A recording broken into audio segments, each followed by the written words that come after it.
करोड़ का धान बर्बाद हो गया। किसने किया, कैसे हुआ? जिस धान को छत्तीसगढ़ की तकदीर और पहचान कहा जाता है, जिस धान को पैदा करने के लिए किसान दिन रात एक कर देते हैं, अन्नदाता खून पसीना बहाते हैं, उसी धान को अधिकारी सरेआम बर्बाद कर रहे हैं। किसानों की मेहनत मिट्टी में मिला रहे हैं। छत्तीसगढ़ से लापरवाही की बहुत परेशान करने वाली तस्वीर आई है। जिम्मेदारों की सुस्ती से शासन को करोड़ों का चूना लगा है, करोड़ों का चूना लगा है। देखिए ये तस्वीर देखिए। तस्वीर सुकमा के नवीन धान संग्रहण केंद्र की। यहाँ खुले में धान रखा हुआ है और धूप बारिश तूफान सब कुछ झेल रहा है। यही वजह है कि बोरियां फट चुकी हैं, तिरपाल उड़ गया है और धान का रंग काला पड़ चुका है और धीरे धीरे सड़ता जा रहा है। ये धान न जाने कितनों का पेट भरता, सरकार को मुनाफा देता, लेकिन इस धान को ऐसे रखा गया है जैसे किसानों की मेहनत का फल नहीं बल्कि जिला प्रशासन का बोझ है। अब आप बताइए, क्या इस चावल को कोई इंसान खाएगा? क्या ये शासन के पैसों की बर्बादी नहीं है, लापरवाही नहीं है? हमारे सहयोगी शहनवाज खान ने धान संग्रहण केंद्र का जायजा लिया है। यहाँ धान कितनी बुरी स्थिति में पड़ा हुआ है, शहनवाज की ग्राउंड रिपोर्ट आपको दिखाता हूं। देखिए।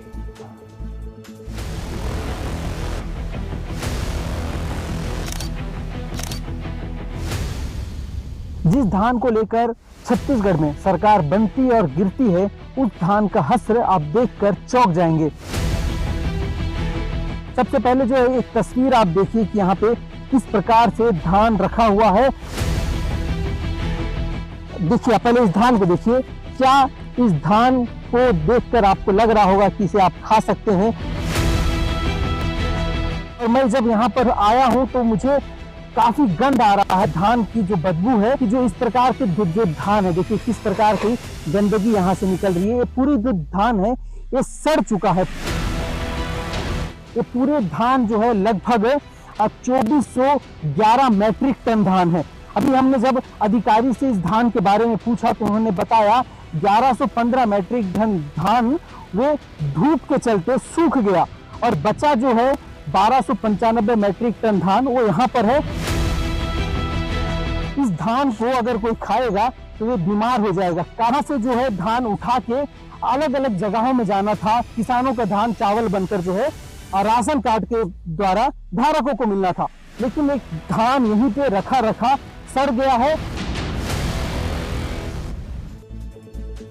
अब करोड़ों का धान कैसे बर्बाद हो गया और विभाग कैसे पल्ला झाड़ रहा है, चलिए आपको बर्बादी के आंकड़े भी विस्तार से समझा देता हूं। देखिए, साल 2024-25 के बीच सुकमा में करीब 24,857 मीट्रिक टन धान खरीदी हुई थी, जिसमें से 22,445 मीट्रिक टन धान का उठाव हुआ, लेकिन बाकी का 2,411 मीट्रिक टन से ज़्यादा बचा रह गया, क्योंकि 30 अप्रैल के बाद साल 2024-25 के धान का कस्टम मिलिंग नहीं होना था।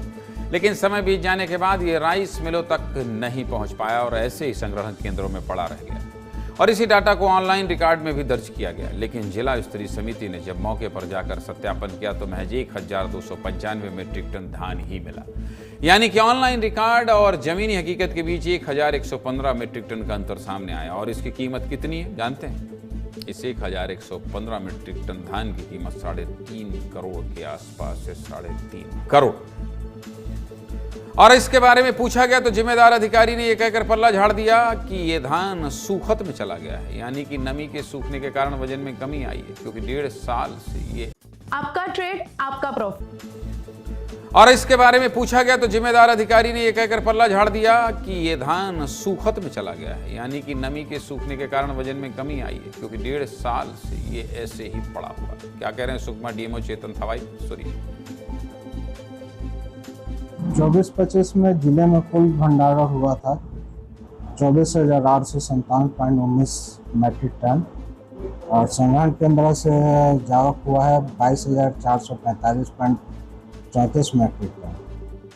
30 अप्रैल के बाद 24-25 का धान का कस्टम मिलिंग नहीं किया जाना था, जो ऑनलाइन प्रदर्शित हो रहा है 2,411.85 मैट्रिक टन, जिसका जिला स्तरीय समिति द्वारा सत्यापन किया गया है।